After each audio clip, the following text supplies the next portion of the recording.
तर छत्रपती संभाजीनगर रेल्वे स्थानकावरही सुरक्षा वाढवण्यात आली। सोबतच महत्त्वाच्या पर्यटन स्थळी सुद्धा पोलीस अलर्ट मोडवर आहेत। याचा आढावा घेतलाय आमचे प्रतिनिधी माधव सावरगाव यांनी।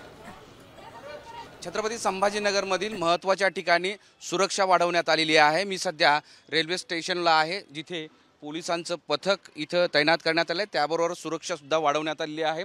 सोबतच ज्या रेल्वे येतात आल्यानंतर आणि जात असताना प्रवाशांची सखोल चौकशी केली जाते, तपासणी केली जाते। त्यासाठी डॉग स्क्वॉडसुद्धा इथे आहे। पोलीस अधिकारी कर्मचारी या ठिकाणी तैनात करण्यात आले।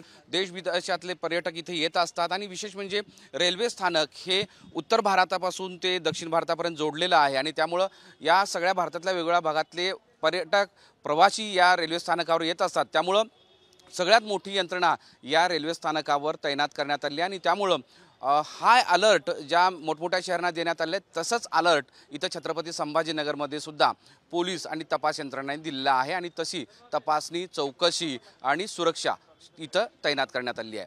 मोहम्मद इरफानचं माधव सावरगावी, साम टीव्ही, छत्रपती संभाजीनगर।